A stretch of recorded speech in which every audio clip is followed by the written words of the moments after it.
बिस्मिल्लाहिर्रहमानिर्रहीम। अस्सलाम वालेकुम जी, मैं नजमुल हसन बाजवा हूं। नाज़रीन, एक 96 किलोमीटर का डिस्प्यूटेड इलाका है पाकिस्तान और भारत के दरमियान।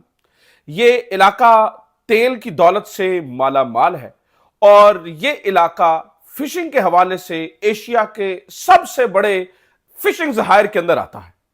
इस इलाके के बारे में भारतीय मीडिया, कुछ उनके पत्रकार और कुछ उनके तज्जियाकार ये दावा कर रहे हैं कि इस इलाके को 96 किलोमीटर के इस इलाके को किसी भी टाइम पाकिस्तान अपने कब्जे में ले सकता है। वो ये भी बता रहे हैं कि पाकिस्तान जो है उसके जहाज इस इलाके में स्पॉट किए गए हैं और उनकी मुख्तलिफ खबरें ये भी बताती हैं कि खास तौर पर ऑपरेशन सिंदूर के वक्त पाकिस्तान ने अपने स्पेशलिस्ट टर्किश ड्रोन्स भी इस इलाके में भेजे थे, जो कि इस इलाके के अंदर खतरे को मजीद आगाह करते हैं। और तो और नाज़रीन किराम, कुछ अरसा पहले नरेंद्र मोदी साहब स्पेशल इस इलाके में गए और खास तौर पर एक दिवाली उन्होंने यहां पे मौजूद भारतीय फौजियों के साथ मनाई, क्योंकि इस इलाके के बारे में खतरा है कि पाकिस्तान की फौजें किसी भी वक्त इस इलाके में दाखिल हो सकती हैं।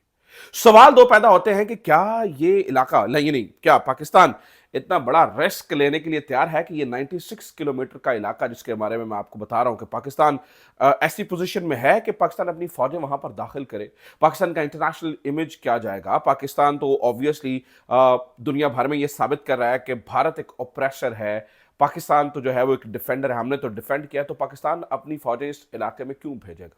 इस पूरे मामले को समझने के लिए ना नाज़रीन किराम, ये है क्या, ये मामला क्या है, क्या वाकई ऐसा हो सकता है? हम जरा ये समझ लेते हैं ये कौन सा इलाका है और इससे ये डिस्प्यूटेड क्यों है। शायद हम तारीख में देखें तो हमें भारत की इनसिक्योरिटी क्यों है इस इलाके को लेकर ये समझने में आसानी हो जाएगी और फिर हमें पता चल जाएगा कि पाकिस्तान का मौक़िफ़ क्या है और फिर हम अंदाजा लगाने की बेहतर पोजीशन में होंगे कि क्या वाकई पाकिस्तान 96 किलोमीटर के इस तेल से मालामाल इलाके को अपने कब्जे में ले रहा है या नहीं। इसके ऊपर फिर हम तफसीलन बात करेंगे। नाज़रीन, जिस इलाके के बारे में मैं आपको बता रहा हूं, ये इलाका है सर क्रीक का इलाका। ये अगर मैं आपको नक्शे से समझा सकूं तो आप देखिए कि ये जो है वो एक तरफ इसके कच्छ है, यानी कि भारतीय गुजरात का इलाका, और दूसरी तरफ इसमें हमारी तरफ जो है वो सिंध है।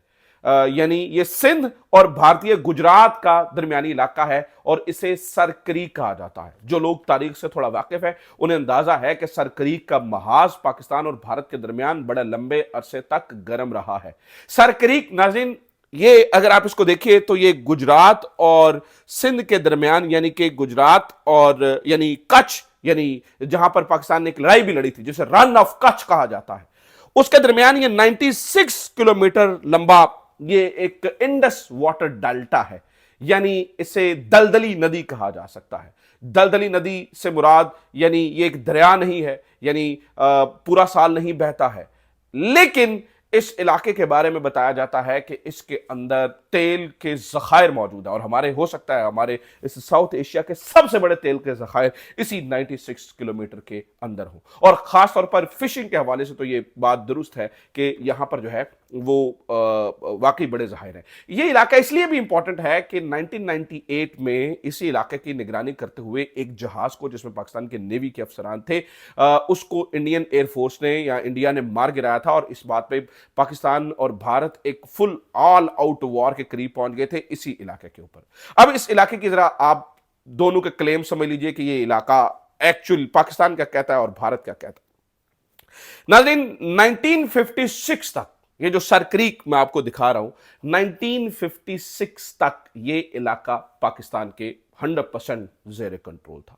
इस इलाके को सरक्रीक, क्रीक वैसे तो कहा जाता है कि जैसे मैंने आपको बताया ना दलदली नदी होती है, तो इस इलाके को बहरहाल नाम दिया गया था सरक्रीक, एक अंग्रेज के नाम के ऊपर, उनके नाम के ऊपर जो है वो इसको सरक्रीक कहा गया था। तो सरक्रीक के बारे में नाज़रीन अब रौला क्या है?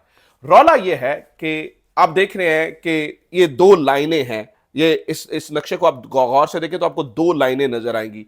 एक है ग्रीन कलर की लाइन और एक है रेड कलर की लाइन। पाकिस्तान ये मानता है कि ये जो ग्रीन कलर की लाइन है, यानी कि ये सारे का सारा सरक्रीक का इलाका ये पाकिस्तान के अंडर आता है। पाकिस्तान इसको मुकम्मल जो है उसके ऊपर यानी पूरा हक पाकिस्तान का है। जबकि भारत का ये मानना है कि नहीं, पाकिस्तान का पूरा इलाका नहीं है, पाकिस्तान का आधा इलाका है। और ये जो रेड कलर की लाइन आप देख रहे हैं, यानी कि जो दरमियान से काट रही है, ये रेड कलर की जो लाइन है, ये असल में एक्चुअल सरहद है। वैसे तो इस ये चूंकि मैंने आपको बताया ना, दलदली नदी है, इसके ऊपर आप फौजें खड़ी ही नहीं कर सकते, ना ही समंदर है कि आप अपनी डिमार्केशन कर सकें एग्जैक्टली। ये दलदली नदी है, आपने यानी पाकिस्तान के भी जेर कंट्रोल 1956 से पहले ये इसी तरह से था कि ये पाकिस्तान की फौजें वहां पर जाती थी गश्त के लिए। अब प्रॉब्लम क्या है, पाकिस्तान इस पूरे इलाके को क्यों अपना कहता है, उसकी जरा बुनियादी वजह समझिए। 1914 में नाज़रीन, जब ये कच्छ, जैसे कि मैं आपको बता रहा हूं ना, गुजरात का इलाका है ये, तब ये पूरा सारा बम्बे प्रेसिडेंसी के अंदर आता था। लेकिन जो 1940 में राव ऑफ कच्छ था, राव ऑफ कच्छ, उसकी प्रॉब्लम, उसकी पंगा बन गया सिंध महाराजा के साथ। और हालांकि तब भी अंग्रेजों का ही रूल था, लेकिन आपको पता है कि नाम ने हाथ तो ये राजा महाराजा थे। तो सिंध के महाराजा के साथ उसका राव ऑफ कच्छ का पंगा बन गया और 1909 में यह मामला शुरू हुआ। इसके अंदर अंग्रेज पड़े और अंग्रेजों ने 1914 में एक बम्बे रेजोल्यूशन नामी एक रेजोल्यूशन दी, जिसमें यह पूरा इलाका जो आज सर क्रीक का महाज है नाज़रीन, इसे पाकिस्तान के यानी उस वक्त के सिंध के हवाले कर दिया गया और कहा गया कि भाई इसके ऊपर यानी कि राव ऑफ कच्छ का कोई और यानी क्लेम नहीं बनता। इसलिए पाकिस्तान ये कहता है चूंकि 1914 में ये सारा इलाका हमें दिया गया था, इसलिए ये सारे का सारा इलाका हमारा है। भारत कहता है नहीं नहीं नहीं नहीं, देखिए अब मुल्क तकसीम हो चुका है और मुल्क तकसीम होने के बाद रूल अलग लगते हैं, और वो ये कहता है कि इसके ऊपर लगता है thaw leg law. Thaw leg law ये है नाज़रीन, थॉ लेग लॉ ये कहता है कि कोई भी दरिया या नदी जो कि दो मुल्कों को तकसीम कर रही होती है या सरहद के ऊपर होती है, तो उसकी तकसीम इस तरह से हो सकती है कि उसको दरमियान से, जहां जहां से बेंड आ रहे हैं, यानी कि ऐसे नहीं आप दरमियान से लाइन नहीं निकाल सकते कि जहां जहां नदी मुड़ रही है उसके साथ साथ आपने उसको दरमियान से काटना है, दरमियान से, यानी आधा आपका होगा आधा हमारा होगा। तो बेसिक बुनियादी मकसद यह है, पाकिस्तान कहता है पूरा साडा है, इंडिया कहता है ना ना ना, अद्धा लेना जो अद्धा तोड़ा है अद्धा साढ़ा है। अब इस बात को आप समझ लीजिए, यानी पाकिस्तान ये कहता है कि नहीं भाई ऐसा नहीं हो सकता। थॉ लेग लॉ वहां पर लगता है जहां पर नेविगेबल हो, जो रास्ता नेविगेबल हो। ये तो साल के 2-3 महीने नेविगेबल ही नहीं रहता है, तो इसके ऊपर थॉ लेग लॉ नहीं लग सकता है। ये पूरे का पूरा इलाका पाकिस्तान के अंदर आता है। अब नाज़रीन आपने ये समझ लिया, अब 1956 से लेकर आज तक ये फौजें यहां पर चढ़ दौड़ी हैं। अब अचानक, अच्छा फिर 2020 में एक बड़ी मजेदार चीज हुई, पाकिस्तान ने इस सरक्रीक के इलाके को ऑफिशियली और जूनागढ़ के इलाके को ऑफिशियली अपने मैप में दिखाना शुरू कर दिया। तब से भारत को लगता है कि यह गड़बड़ है, और फिर पाकिस्तान ने एक एक्सरसाइज की, एक एयर एक्सरसाइज चीन के तब J-35 तैयारे आई थिंक वहां पर आए थे और उन्होंने परवाज़ें शुरू की थी चीन के तैयारों ने, और भारत में बड़ी खलबली मची थी। इस बार भी जो सरकरी का महाज है ऑपरेशन सिंदूर के अंदर बड़ा गड़बड़ाहट वाला रहा। अब प्रॉब्लम यह है कि पाकिस्तान ये समझता है कि ये सारे का सारा इलाका है ही हमारा, ये इंडिया का इलाका ही नहीं है, तो जब इसे रिकैप्चर किया जाएगा मुझे नहीं लगता कि इंडिया यानी इंटरनेशनल लेवल पे कुछ कर सकेगा, क्योंकि पाकिस्तान के पास स्ट्रॉन्ग आर्ग्यूमेंट्स मौजूद है कि भाई ये पूरे का पूरा इलाका ही हमारा है। लेकिन क्या पाकिस्तान इसको लेने के लिए इस वक्त कोशिश कर रहा है? नाज़रीन, इंडिया के एंकर्स और इंडिया के तज्जियाकारों की सुने तो वो कहते हैं जी पाकिस्तान तो अपनी फौजें तैयार कर रहा है, जबकि अगर एक्चुअल सूरत हाल देखें तो पाकिस्तान को पता है ये लो हैंगिंग फ्रूट है, जब भी इसके ऊपर कोई सीरियस लोग बैठेंगे ये ऑलरेडी हमारे पास ही आना है, तो पाकिस्तान को इसके ऊपर पंगा करने की क्या जरूरत है। देखिए सियाचिन और जो सरक्रीक है वो इन दोनों को लो हैंगिंग फ्रूट्स कहा जाता है कि जब भी मुज़ाकरात होंगे ये फौरी तौर पर मसला हल हो सकता है। ये ऑलरेडी पाकिस्तान के बना बनाया खेल है, पाकिस्तान अपना बना बनाया खेल क्यों खराब करे। भारत के आर्ग्यूमेंट कमजोर हैं, भारत के पास कोई कागजी तौर पे कुछ नहीं है, ये इलाका तो पाकिस्तान के पास ऑलरेडी है ही है। देखिए आधे इस वक्त भी अगर आप मुझसे एक्चुअल पोजीशन पूछते हैं तो अभी भी पाकिस्तान 60 से 65% इलाके के ऊपर ऑलरेडी पाकिस्तान का कंट्रोल है।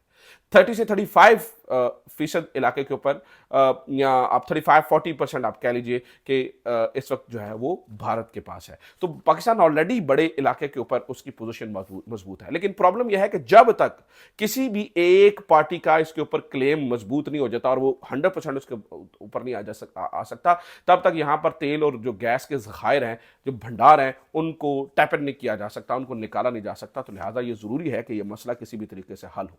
इसलिए भारत भारत को पिस्सू पड़े हुए हैं, वो रौला पड़ा हुआ है, ला ला ला ला, पाकिस्तान जो है वो इसको कब्जाने जा रहा है और पाकिस्तान जो है वो इसके ऊपर कब्जा कर लेगा। लेकिन पाकिस्तान, मुझे लगता है कि यहाँ पर खास और स्ट्रेटेजिकली सेन माइंड बैठे हैं, वो देखेंगे कि यार इस वक्त इसको करने की ज़रूरत है या नहीं है। ये तो बात दुरुस्त है कि पाकिस्तान ये लम्हा ब लम्हा ये झतलाता रहता है कि भाई इलाका साडा है, आप जो है वो यहाँ पर आकर बैठे हुए हैं, इलाका हमारा है। लेकिन क्या पाकिस्तान ऑल आउट ऑपरेशन करके इस पूरे इलाके को कब्जे में ले रहा है या नहीं ले रहा, ऐसी कोई भी ऑफिशियली इंफॉर्मेशन पाकिस्तान ने नहीं दी है। तो जो कुछ है ये भारत के क्लेम्स हैं, भारतीय एंकर्स के क्लेम्स हैं कि पाकिस्तान ये करने की कोशिश कर रहा है। ऑफिशियली पाकिस्तान की तरफ से ऐसा कुछ भी नहीं है। तो पाकिस्तान को क्या करना चाहिए ये आप सजेस्ट करिए। What do you think? इस पर्टिकुलर सूरत हाल को देखते हुए मैंने सारा बैकग्राउंड आपके सामने रखा है। What do you think Pakistan को क्या करना चाहिए? इंतजार करना चाहिए जैसे पाकिस्तान 1956 से कर रहा है और देखना चाहिए कि क्या होता है और मुज़ाकरात से इस इलाकों को लेना चाहिए, या पाकिस्तान को वाकई कोई इस 96 किलोमीटर, जो कि बहुत मुश्किल इलाका है, इसके अंदर लड़ाइयाँ नहीं लड़ी जा सकती हैं, जंगें उस तरह से नहीं हो सकती हैं। तो लेकिन फिर भी what do you think, what do you suggest as a viewer, आपका क्या ख्याल है कि पाकिस्तान को क्या करना चाहिए? इंतजार करना चाहिए, मुज़ाकरात की कोशिश करनी चाहिए, देखना चाहिए, या पाकिस्तान को, जो कि यह पाकिस्तान का अपना इलाका है और डॉक्यूमेंट से साबित शुदा है, पाकिस्तान को इसको कब्जा लेना चाहिए? अपनी राय का इजहार जरूर कीजिए। अपना ख्याल रखिए। खुदा हाफिज़। पाकिस्तान जिंदाबाद।